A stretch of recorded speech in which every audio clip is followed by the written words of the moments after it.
Hello everyone and welcome to Lab Manager's Product Spotlight webinar series. These webinars are designed to help attendees understand a specific proprietary service or technology and where and how it can be applied in an effort to help labs operate more efficiently.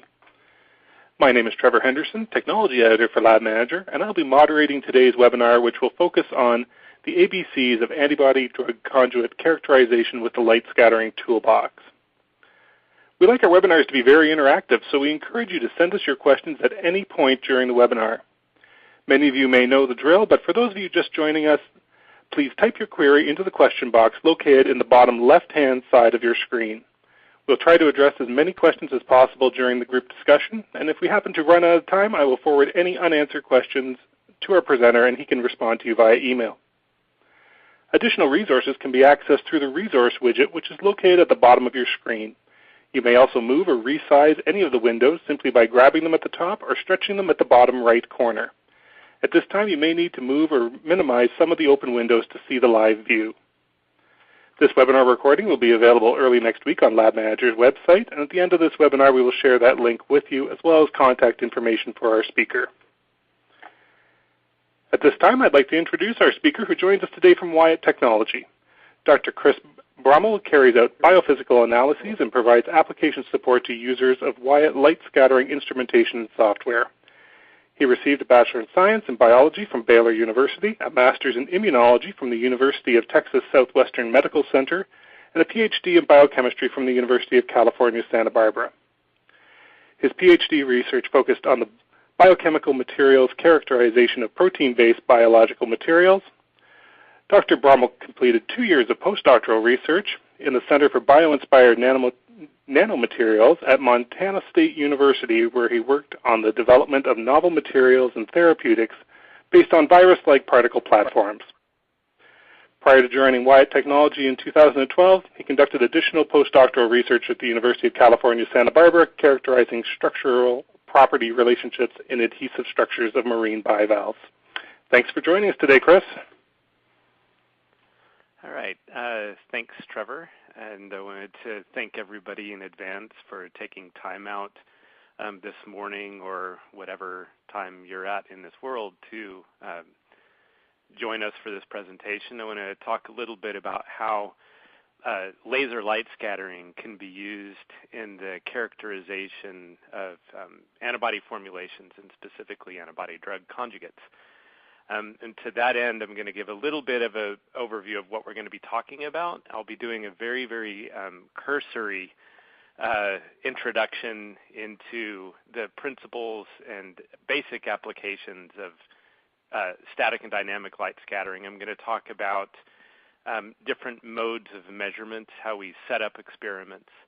We're going to talk about the interplays between how we could design experiments either for high throughput, low information density, or for maximizing the depth of information that we get. And then also how all of these types of experiments apply either to early or late stage formulations or any place in the development product timeline. Talk a little bit about how we can use light scattering to make predictions about long-term stability of molecules, and then getting to the meat of the talk, we're going to talk about some of the impacts of modification on stability itself, and then also how we can use combinations of detection regimes to characterize things like antibody-drug ratios and whatnot. All right, so there are a variety of light scattering tools which can be applied throughout the development cycle depending on the types of questions that we want to ask. For instance, we might want to know whether or not our constructs are actually what we intended them to be by design. And so we would want to use a variety of tools to determine things like molar mass, size, conformation. We might want to characterize the extent of aggregation or oligomerization. We also would be able to apply different tools to be able to study some of the functional aspects of the molecule. So we can use composition gradient light scattering, for example, to look at binding affinities and stoichiometries of our molecules. And importantly, we want to be able to use a variety of tools to be able to understand both the short and long-term behavior specifically from colloidal standpoints, i.e., are we getting aggregation? Are we getting self-associations which increase things like sample viscosity? How do small molecule excipients or whatnot interplay with our system? And then is our system stable for long term? What about at extended temperatures, et cetera? And there are some tools I'm going to be talking about which will address many, if not most of these phenomena.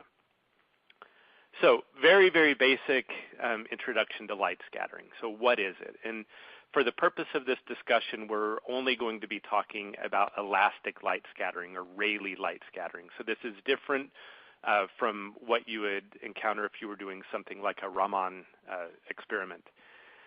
So the way that Rayleigh light scattering works, we consider the fact that light is an oscillating wave of electric and magnetic fields. We're only going to be considering the electric component of that field for this talk. So when the electric field of light interacts with any molecule, it induces a transient dipole. So there's charge separation in the molecule. And as the electric field oscillates, this transient dipole oscillates in concert with it. This causes the molecule to act somewhat like an antenna, and light is going to be scattered at all angles at the same energy as the incident light. And this intensity of the scattered light is going to be proportional to the square of the electric field. Now, there are a couple of kinds of light scattering that we're going to talk about, and specifically getting into what we can measure by both of them. The first kind that I'm going to talk about is static light scattering. And this is going to measure the total intensity of light scattered at a variety of angles averaged over a certain amount of time. And there's a basic proportionality or a relationship between the intensity of the scattered light, the concentration of the molecules in solution, and the molar mass. And so by measuring the intensity of scattered light, either at one or multiple concentrations, we can measure the molar mass. As we measure the intensity as a function of the angle around the molecule, we can determine the geometry, specifically the RMS radius or radius of gyration. And if we look at a concentration series, we can determine the second virial coefficient, which will give us information about long-term colloidal stability of the molecule in solution. So static light scattering is time average total intensity measurements. In contrast, dynamic light scattering is going to measure the rate of intensity fluctuations of the molecules in solution. And this rate of intensity fluctuation is directly proportional to the diffusion rate of the molecule in solution. So from a basic Stokes-Einstein relationship, once we monitor the diffusion of the molecule, we can calculate its hydrodynamic radius. And then also as a function of concentration, we could determine things like the diffusion interaction parameter, also apropos of colloidal stability experiments, and I'm going to be talking about those in a little bit more detail. So there are a couple of different ways that we could set up or configure an experiment. The first I'm going to be talking about is called a batch mode. And so batch is just another way to say it's an unfractionated sample. We're looking at ensemble properties of everything in our flow cell or cuvette or whatnot. And this type of a measurement is going to give us the weighted average molar mass and the Z average RMS radius, and depending on how we do the experiment, the second virial coefficient. And this is good for understanding, again, ensemble properties of the molecules. However, no information about polydispersity or distributions of oligomeric species are going to be obtained. In contrast, if we do want to get information about subcomponent populations, we need to apply some sort of a fractionation regime.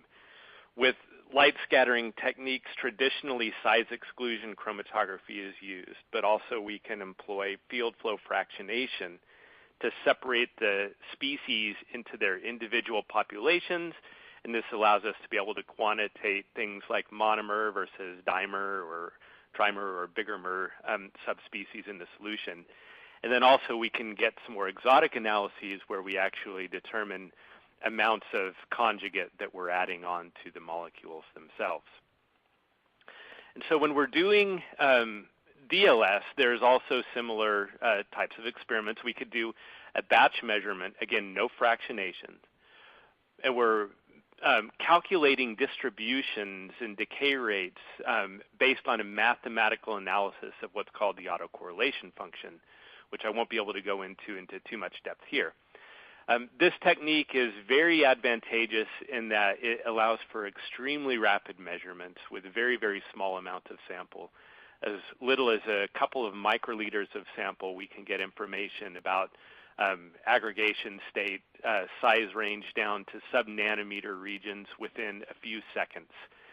And importantly, there's no type of chromatography or separation, so we don't have to worry about things like sample dilution on a column or interactions with the column matrix, and so we can start to understand how the molecules interact with one another, especially at concentrations which might be relevant for your final formulation conditions.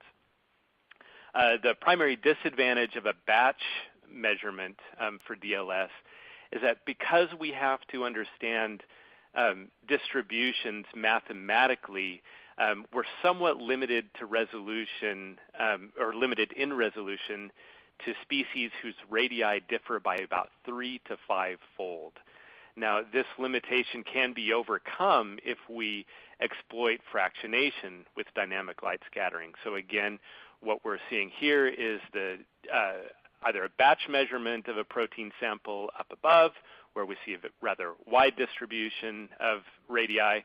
If we can separate that same sample into its monomeric and dimeric and other meric species, we can then get the hydrodynamic radii of those individual components. And that's great if we want to be able to do things like quantify monomer versus dimer, but it somewhat limits the size range of species and it requires more material than a batch measurement. Okay, so we have a lot of tools at our disposal for doing these experiments, and the tools we employ are going to depend on whether we want to maximize sample throughput, so do large numbers of samples, or whether we want to maximize the information detail that we get from the experiments. So we might employ at the beginning of a characterization strategy high throughput dynamic light scattering. This is something that we would use to try to do initial formulation screening. If we want to understand some self-association conditions where we look at the diffusion interaction parameter Kd. Obviously, if we're interested in knowing the size or we want to do accelerated stress, understand how concentration affects viscosity or whatnot, high throughput dynamic light scattering is ideal for that kind of an experiment. Moving on to something that I would say is medium to semi-low throughput would either be composition gradient, multiple angle light scattering, which I'm not going to go into in great detail, or doing simultaneous dynamic and static light scattering in batch mode. This would allow us to do more high-resolution thermal studies to understand temperature-related behavior of our molecules. We can also, as I mentioned, determine second virial coefficients and look at pairwise interactions, stoichiometries, binding constants, etc.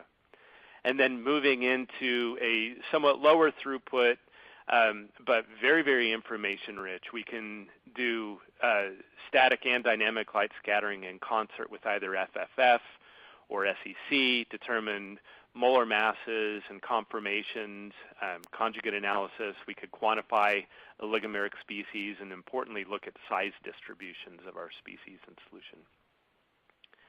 All right, so let's start off with high throughput dynamic light scattering. This is typically done in a multi-well plate format. We have the capacity to do either 96, 384, or 1,536 well plates. The latter utilizes as little as 4 microliters per sample. And the data which I'm going to show now were some initial formulation screenings that I did with a standard IgG1 antibody. And what I would want to start off doing now is try to address the question of how do factors like salt concentration or pH impact the stability, short-term stability, or the aggregation state of our molecules in solution. So what we're looking at right now is a screenshot from our software where I've taken, I've used a solubility and stability screen from Hampton Research to look at, in this case, the polydispersity, or the width distribution of the antibody under increasing ionic strength or increasing sodium chloride concentration. That would be looking at the rows going from A to row H, and then also as a function of pH. So this is just a standard matrix supplied by Hampton Research. This allows us to look at hundreds of conditions in a very, very short amount of time. In this case, we're looking at almost 100 conditions, and we could screen them in about 40 minutes total. And so what this spectral plot is going to display is the percent polydispersity, or how dispersed, or the width of the distribution of sizes under these different conditions. And I have the sample gated such that the red wells would indicate samples with very, very low aggregation or very, very tight size distribution ranges. We don't know what size yet, but we know that it's a very narrow size range. As we move towards the blue end of the spectrum, we would see that size distribution increasing, also the radius increasing somewhat. And then as we move off scale into the black, those would be conditions where we would observe some aggregates and whatnot. We can take the same data on the same plate and then now gate the wells as a function of hydrodynamic radius. And in red, I have the theoretical radius for an IgG1 monomer. In blue, it would be the radius for an IgG1 dimer. And so now we can start to get an idea of which conditions might be promoting more of a monomeric state in solution. So low order oligomerization in the sample is ideal here. And so what we see just based on the color spectrum is that nothing is completely red. So we likely have the presence of low order oligomers under most of the conditions in this screen. However, if we look at columns 8 and 10, corresponding to pHs 7.5 and 8.5 respectively, these conditions across the salt regime appear to promote more of a monomeric type behavior in solution.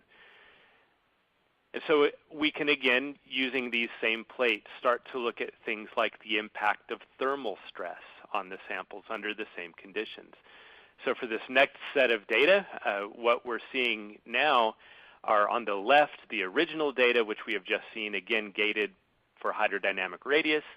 On the right will be the same plate after I have ramped the temperature up to 50 degrees, let it sit for 12 hours, and then dropped it back down to 25 degrees. And so what we're seeing here, marked by the boxes, are conditions where before we had fairly stable low-order oligomeric species in solution. Now we have the presence of large orders oligomers or even aggregates. So these indicate conditions which might be not optimal for long-term stability. So this is somewhat of an accelerated stress test, although it's a little bit limited in its temperature resolution. So what we can do to address that, moving into a batch experiment employing simultaneous dynamic and static light scattering. So this is a cuvette-based assay using about 4 microliters of sample. And what we're looking at now are plots of the same antibody, either in the presence of no salt, no NaCl, or the same buffer, same pH, but now in the presence of 150 millimolar sodium chloride. And now we're looking at a higher resolution temperature behavior. So we're plotting the radii of both conditions as a function of temperature. The insets for those graphs represent the size distributions at finite temperature points. And there are a couple of things that we notice. First and foremost, that the onset temperature of aggregation is lower in the presence of sodium chloride, indicating that there's a reduced thermal stability of the sample with 150 millimolar sodium chloride. We also see that there are different outcomes to the aggregation. In the presence of sodium chloride, the radius is much, much higher after our aggregation event than it is when we don't have salt. This indicates that we might, without salt, be forming more low-order oligomers, but we're getting chunks and large-order aggregates in the presence of salt. And interestingly, in both samples, we notice that there is an initial decrease in the hydrodynamic radius as we start to increase the temperature before we get to our catastrophic aggregation event. And what we can do is look at the static light scattering to try to understand this behavior. So these are simultaneous measurements. Now the green bar, or the green symbols rather, represent the same hydrodynamic radii that we saw in the last slide. Now the blue symbols indicate the static light scattering data, i.e. the direct measurement of the molar mass in the cuvette. And we see that in tandem with a decrease in hydrodynamic radius for both samples, we get a decrease in the molar mass in solution as well. So it starts off at 20 degrees, somewhere around 200 kilodaltons, which suggests strongly that there are low-order oligomers present at low temperatures in both samples. The application of higher temperature causes dissociation of those towards the monomeric state of the sample before we get either some type of an unfolding event or an aggregation event. Okay, so we can employ these techniques to look at a case study. In this case study, we were trying to understand what effects, of any, do linkers in our ADCs have on something like thermal stability or an accelerated stress test. So for both of these samples, we have the same antibody platform, the same drug, roughly the same DAR for both of them. But the only difference will be the composition of the spacer linking the drug to the antibody. And we want to understand whether or not this difference in linker understands the thermal stability. And so initially, so on the left, what we're looking at is ADC1 with one linker, on the right ADC2, and we're looking at autocorrelation functions and size distributions before and after heating to 50 degrees and then dropping the temperature back down to 25 degrees in this case. And we see for ADC1, there does not appear to be a significant change either in the size or the distribution of subspecies. In contrast, ADC2 exhibits evidence of aggregation. And this can be tabulated where we look at both the polydispersity and, importantly, the hydrodynamic radius both before and after heating. And we see that, again, for ADC1, we don't see a gross change in the size, indicating that this is significantly more stable. However, the linker, which is attached to ADC2, seems to result in some thermal instability leading to some aggregation. So this might not be the best linker choice to use for this type of an experiment, or for this type of a formulation, rather. We can now do a higher temperature or a higher resolution temperature experiment and look at things like the onset of thermal instability for the molecules. And again, as anticipated from the earlier data, we see that ADC2 exhibits a lower threshold of thermal stability, so it starts to aggregate at lower temperatures than ADC1. Likewise, there seems to be some type of a bimodal thermal response, again, suggestive of a non-ideal linker to use for this type of a platform. Okay, I want to transition now and talk a little bit about how we can use light scattering to make predictions about long-term stability in our systems. And to do this, I want to back up and talk a little bit about colloidal stability. So there are a variety of forces that molecules will undergo or will experience in a colloidal system. So we're talking about a homogeneous population of proteins. So we have different forces that exert their effects over different distances. For example, on the left side of our screen, we would see more long-range interactions. These are traditionally things like electrostatic interactions. And then as we move towards more short-range interactions, we start to see things like hydrogen bonding, van der Waals interactions, hydrophobic interactions, moving down in their length of effect down to things like hard shell interactions and whatnot. And the impact of this is that when we look at a homogeneous population of molecules, we can predict colloidal stability based on different parameters. So for example, if we have a highly charged system, electrostatic forces will dominate the interactions. They exert their effect at very, very long ranges, and so the molecules would tend to repel one another. Now in dilute solution, entropy pretty much keeps the molecules far apart. However, as we increase the concentration and the molecules start to crowd one another, the different forces will start to exert their effects at different distances. And we can utilize this or exploit this phenomenon to use light scattering for predictions of long-term stability. Now, how do we do that? So let's back up a little bit and talk about some of the basic relationships of light scattering. We see here on the left, again, the relationship between intensity of the light scattering and the concentration of molar mass that we use in static light scattering. And on the right, we are going to see the relationship between the diffusion of the molecules and the hydrodynamic radius that we employ in dynamic light scattering. And so these relationships hold true under ideal, i.e. very, very dilute conditions where the molecules are far enough apart that we don't expect them to interact with one another. However, when we increase the concentration of the molecules and they get closer in proximity to one another, these longer and shorter range forces start to come into play, and it has a non-ideal impact on the light scattering behavior.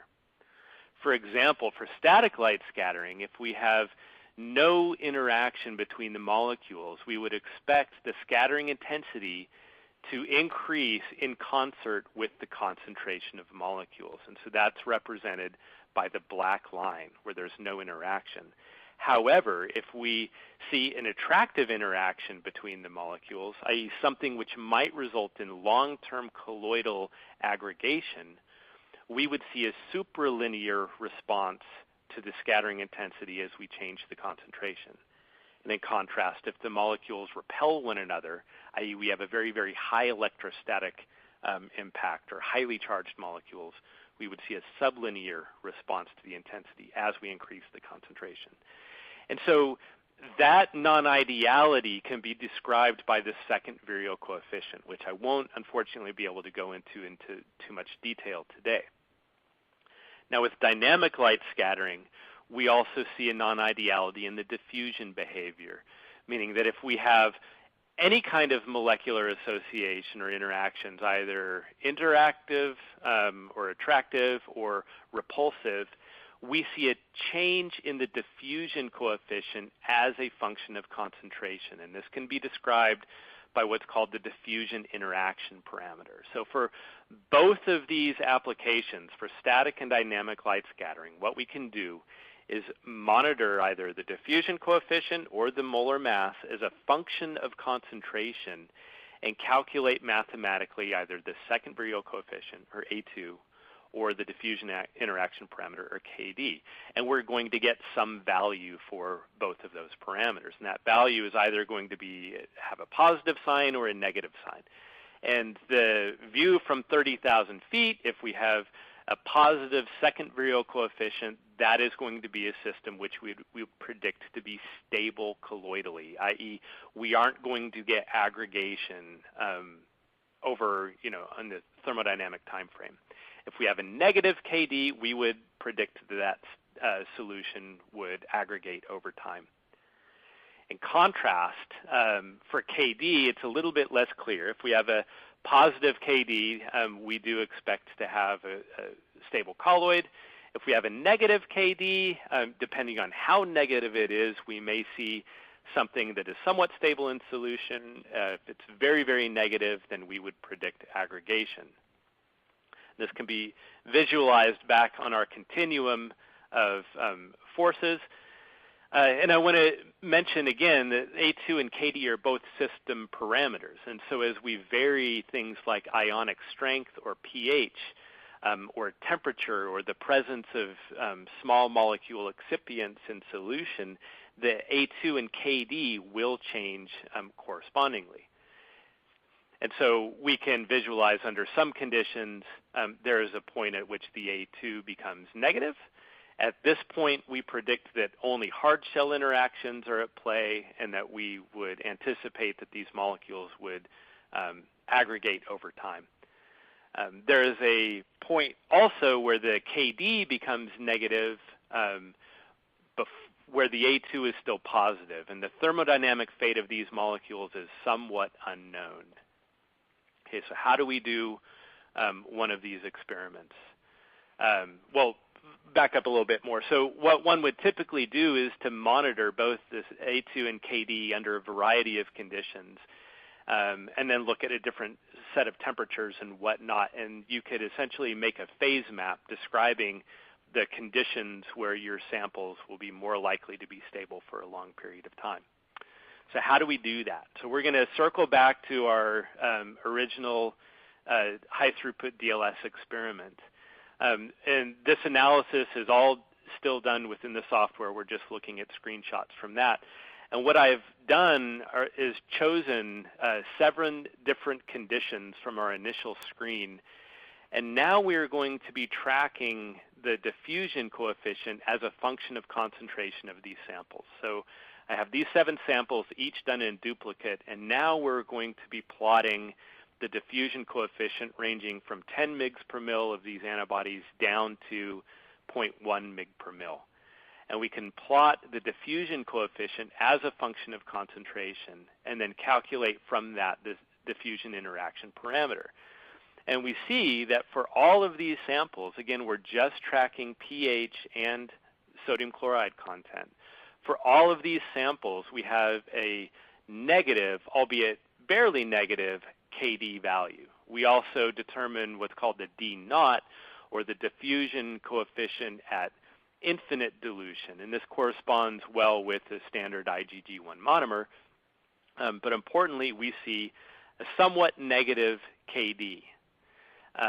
Now, the relationships between KD and A2 have been established under certain systems.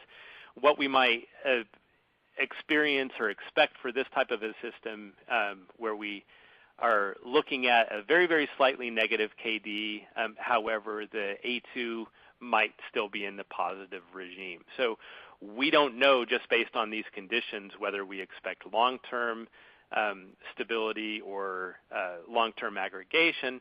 However, this can inform us that maybe we might want to start looking at the benefits that could be derived by adding some excipients like sucrose or trehalose or other small molecules to kind of bump that KD up into the positive regime. We can do similar experience looking at the impact of concentration on the static light scattering. This is something that we would call composition gradient multiple angle light scattering. This is the same type of experiment, whereas in contrast to the diffusion coefficient, we're now looking at the apparent molecular weight as a function of concentration. So the plot up here on the right, what we do is track the total light scattering intensity at a stepwise decrease series of concentrations. And from this, we can determine the second virial coefficient of the molecule. Again, in this case, we're looking at a standard protein sample, and we see a positive A2 indicating that we would predict long-term stability. Unfortunately, for the sake of time, I don't have I can't go into A2 analyses in great detail. However, there is a reference that we can provide that goes into great length about characterizing different self-association phenomena and formulation development. We would invite you to look at this, or if you have any more questions, to contact us directly about these types of analyses. Okay, now moving on, we talked a little bit about batch experiments both for static and dynamic light scattering. And these techniques are very, very good for giving us ensemble measurements in our samples. For example, batch DLS is incredibly sensitive to the presence of small aggregates in solution, as is batch mols. However, these techniques have very, very limited resolution. So typically when we get low-order oligomers or a small amount of aggregates, either one of those phenomena will result in an increased size distribution, perhaps a larger radius in this example, but we can't really tell anything about the composition of the sample itself. So to mitigate that limitation, we are going to go online to look at some type of a fractionation regime. So for this same IgG sample, we can separate the monomer from the dimer and higher order oligomers by size exclusion chromatography. And importantly, this allows us to be able to quantify the amount of the subspecies in there. So we could get percent monomer, percent dimer, et cetera. So SEC is traditionally used for this type of an experiment, and this is great. It tends to be very, very fast. SEC is fairly ubiquitous in formulations lab. However, it has somewhat limited resolution, meaning that if we have very, very low order oligomers and monomers and very, very high order oligomers and aggregates, we may not be able to analyze those either on one column, or if the aggregates get large enough, they can actually be filtered out by the separation media itself. So to get around that, we can, as an alternative or an orthogonal separation regime, use asymmetric field flow fractionation. And again, I won't be able to get deep into the mechanism of FFF, but it contrasts to SEC. It separates the components based on their diffusion behavior in a variable laminar flow. So there's no interaction with column beads or column packing in this case. And it has the significant advantage is that it allows us to separate just by altering the force field that's induced by this laminar flow or this cross flow. And so what you can see if you focus on the bottom right are either a chromatogram in the red as along with the molar mass profile of the eluting species, superimposed with the fractogram of the same sample. So this is the same sample which is separated by FFF. And we see that the FFF affords separation over a larger range, and we are able to get better resolution of the subspecies. And this is all on a single platform. So a nice case study for this would be if we wanted to have a sample and understand both the amount of very, very high order aggregates as well as low order oligomeric species without having to use several different types of SEC columns. So with FFF, the elution order is reversed. Small species elute first from the channel, and then the larger species elute later. And so by setting up our conditions with FFF, we can do an initial screen where we have a cross-flow gradient and then a sample loading regime which are optimized to quantify very, very high order aggregates. So we have a very broad range of separation from low molecular weights to very, very high molecular weights. So we could quantify the amount of total aggregate versus monomer, but we don't know whether or not that aggregate comprises dimer, trimer, etc. However, with the same channel, we can do something like reduce the amount of material that we load and increase or change the cross-flow profile. And now we can speciate the monomer from the lower order and even some of the higher order oligomers. So we get a narrower resolution range relative to monomer and high-order aggregates, but we can start to quantify subspecies as well. So a case study here, moving back to our ADCs, we can try to quantify or characterize the components in a stressed versus an unstressed IgG. And we're looking at fractograms here showing our peaks, as well as the horizontal line that you see is going to be the molar mass determined from static light scattering. We see in the unstressed sample we have primarily a monomeric component. In the stressed sample, we start to see the evolution of other species, both a higher order ligamer, higher order species, as well as a small shoulder around 12 minutes, indicative of some type of a fragmentation in the sample. We can utilize either refractometry or UV absorption to quantify these subspecies, and this is the significant benefit of fractionation. We can quantify the amount of monomer. In the stressed sample, we're approaching 98% monomer. That value drops to about 95% when we stress the sample, and correspondingly, we have an increase both in the higher molecular weight species as well as the amount of our fragment that we see in this antibody. So this is good to be able to start to understand the nature of the components which are evolving as a function of this stress. Now we can employ another fraction tool, and this is something that we're really excited about. So if we want to understand the composition of things like fragments of antibody solutions a little bit better, we can employ UHPLC along with static light scattering. And this has the significant benefit is it allows us to improve the resolution of our species. So we can actually separate out the fragments from the monomers, et cetera, much, much better. We can use a lot less material, and we can do these separations very, very quickly. And to do this, we are going to use our Microdon and the UT-Rex. So these are relatively new instruments that we've developed to be used specifically with UPLC. So they have it allows us to preserve the resolution with the UPLC relative to traditional SEC methodologies. So this is an example of a different antibody which we know to be unstable and it fragments, and by looking at the UHPLC profile along with the molar mass traces for this sample, we're able to identify monomer. We could separate out heavy or FC fragments. We can do heavy, heavy, heavy light, etc. All varieties of fragments which we might see from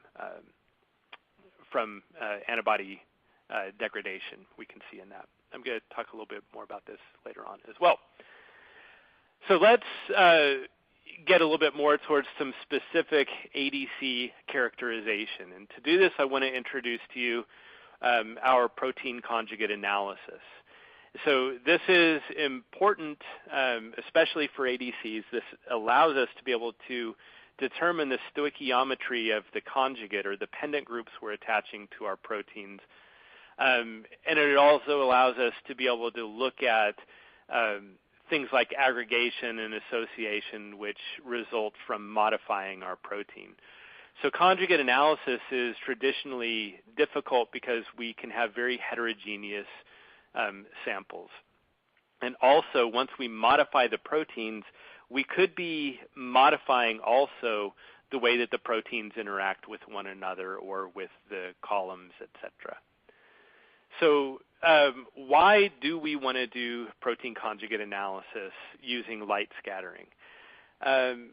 To do that, I want to talk about a couple of different phenomena which result once we start to attach pendant groups to proteins. So what we're looking at here is our just straight size exclusion traces of an IgG, either bare or after which about 12.5 kilodaltons of a small molecule drug have been added to the heavy chain.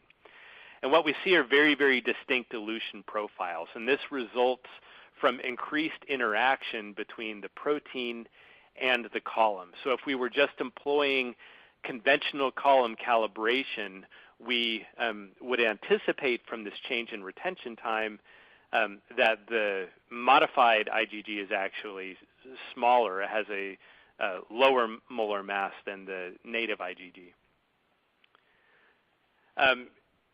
And additionally, and this is something that's specific to light scattering, if we look at just the molar mass results with naive SEC mols, either meaning SEC mols which we are not specifically looking at conjugate-related phenomena, we would anticipate that we would get an incorrect molar mass. And this is because in addition to the, so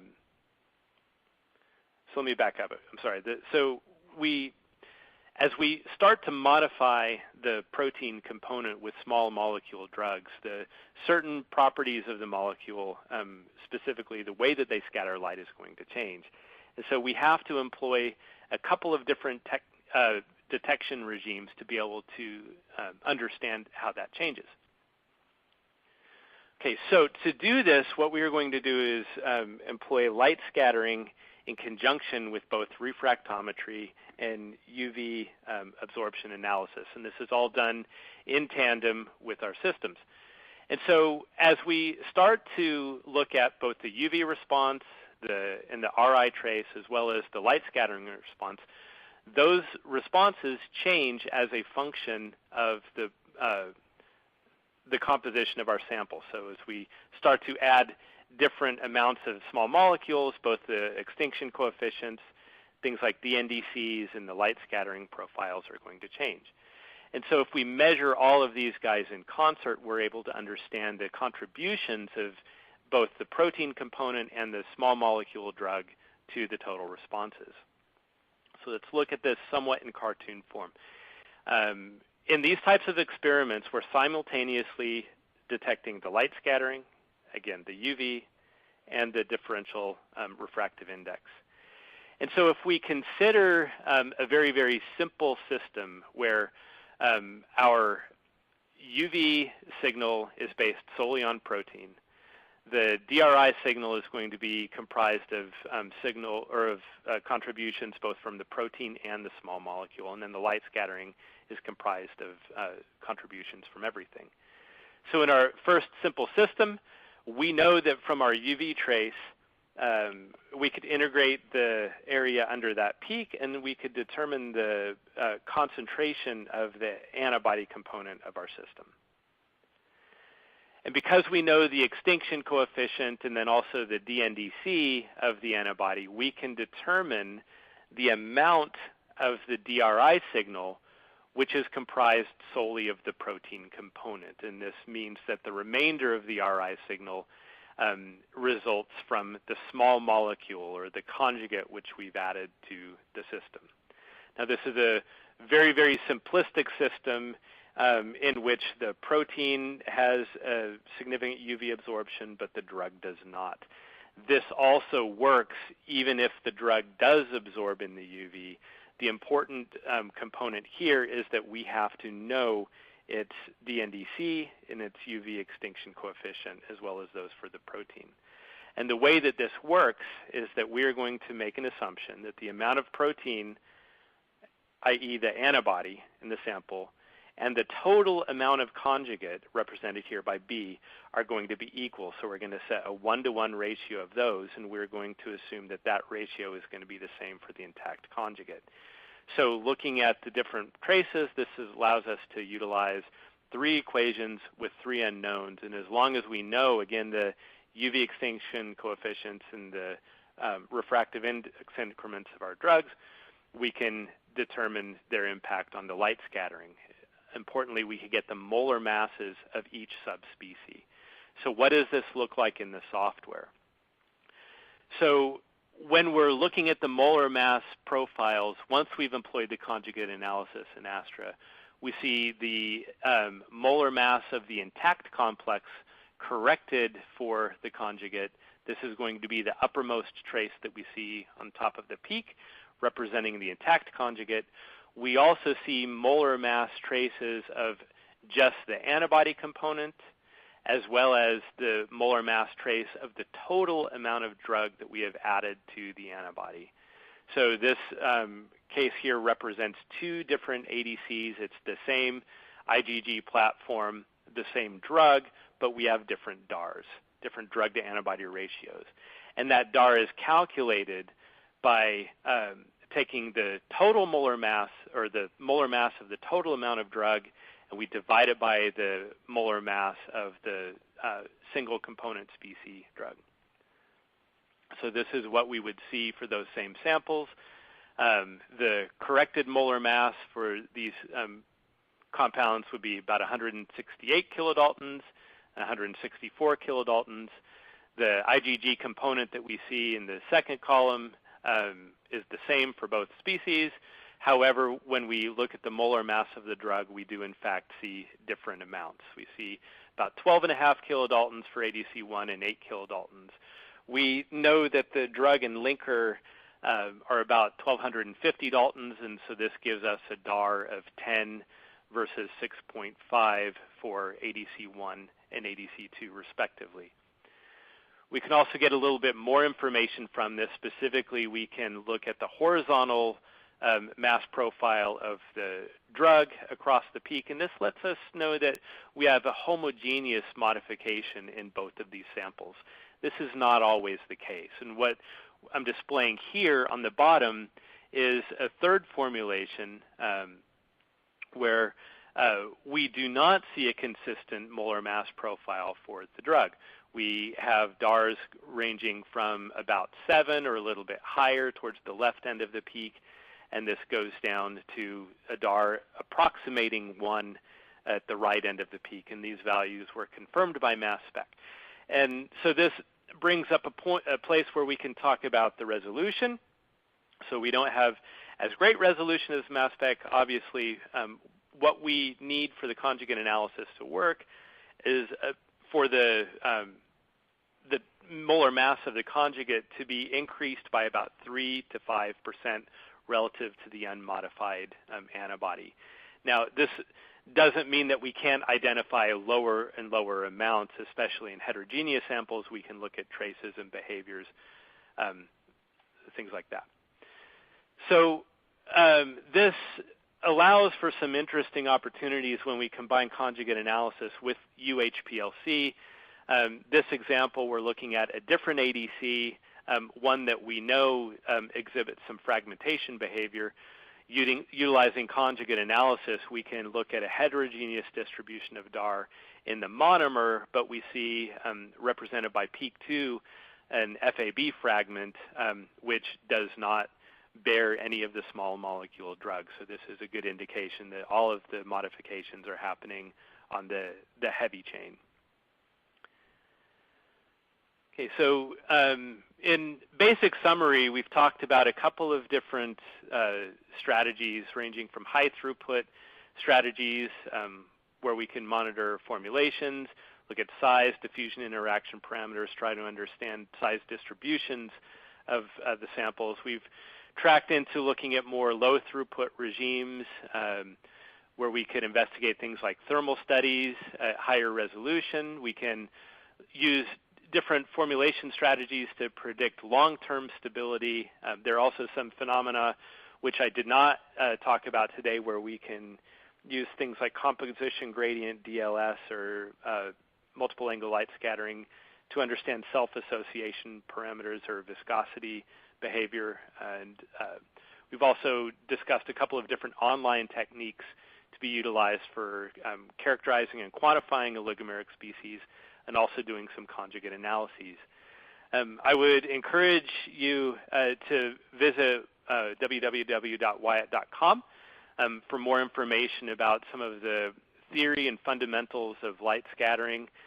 We also have an extensive list of application notes and publications that you can reference, which will probably be useful, as well as you can access some different webinars and tutorials.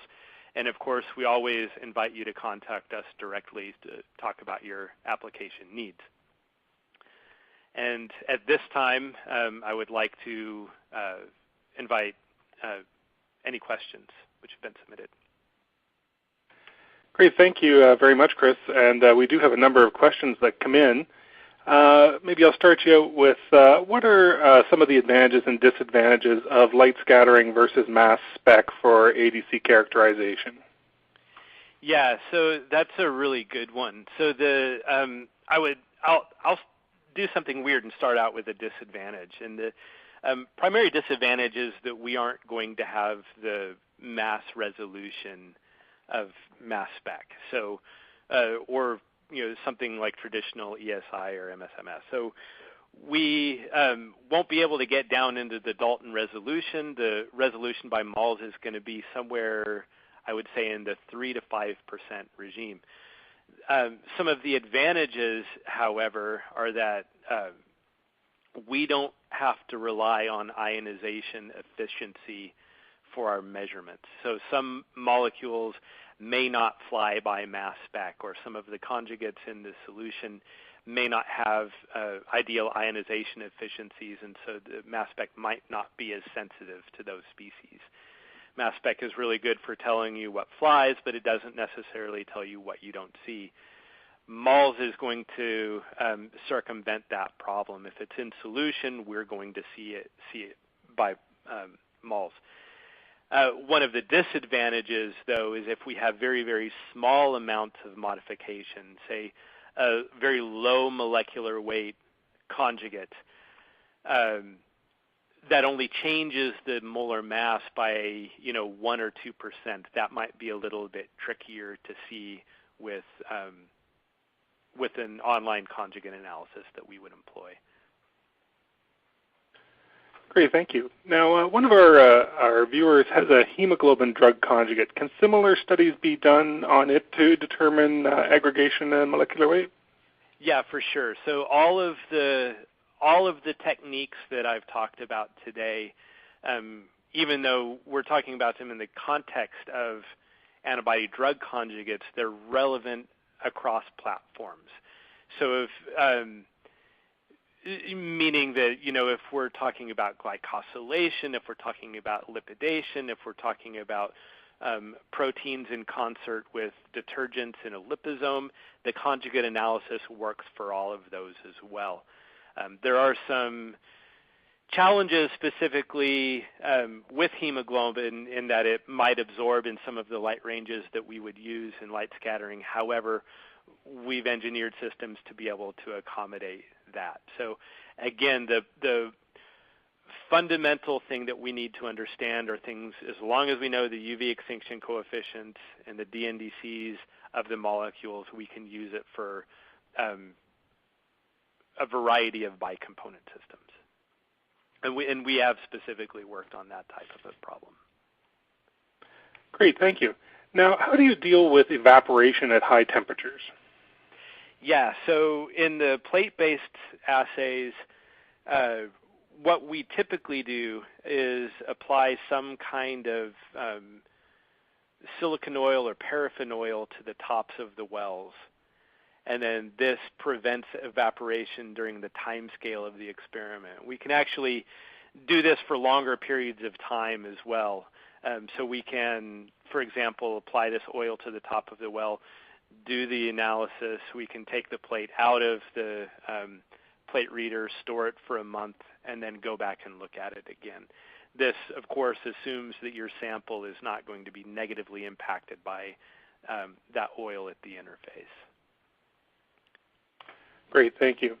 The next question asks, what's the smallest size solute that can be separated by a FFFF? That's a good question. It is going to vary somewhat according to the sample. The details of that are a little bit specific. I'd like to get back to that submitter a little bit later offline so I could provide a more technical response to that. Certainly, we'll forward that question on to you. The next question is, how do I know the DNDC of the drug and linker for DAR analysis? Yeah, so that is typically determined empirically. we would do it if we have the drug in the linker. We can do a concentration series and measure the DRI response. And as we monitor the change in response as a function of concentration, we can calculate the DNDC from that. If there are limitations based on the solubility of the compound, if we have certain information about the molecular composition, we can get a really good idea of what the DNDC is. Great, thank you. Our next viewer asks, what is the harm of using the normal SLS system with UPLC? So there's really no harm in it. The problem is, or the benefit of the UPLC is that we get really, really great separation because of the smaller particle size. When you take that, those very, very narrow peaks, and then you pass it through a traditional Mols detector, you get a significant amount of band broadening because the flow cells for the LS and the RI detectors are just higher volume. So you lose some of the resolution that UPLC or UHPLC has afforded you. So with the Microdon or the UT-Rex, those are designed to minimize volume within the detectors, and so you preserve that resolution. Great, thank you very much. As I look at the clock, I realize that we are running out of time, and there's still quite a large number of questions to get to. So, Chris, if you don't mind, I'm going to forward these to you, and I apologize to our viewers whose questions we didn't get to, but we'll make sure you get responses to all of them. This brings us to the end of today's webinar. If you have any further questions, please consider reaching out to Chris directly. His contact information, as you can see, is available on the screen. And just a reminder that today's webinar was recorded, and you will receive an email notifying you when the on-demand video is available. This concludes our product spotlight, and I'd like to thank all our attendees for taking time out of their busy schedules to join us today. We hope you can join us for our next product spotlight, which focuses on choosing the right centrifuge for your lab. This webinar will be occurring tomorrow, September 11th, from noon till 1 p.m. Eastern Daylight Time. Please visit www.labmanager.com for details. On behalf of Lab Manager, I'd like to thank Dr. Broomell for his time and Wyatt Technologies for sponsoring this product spotlight webinar. Thank you all and have a great day.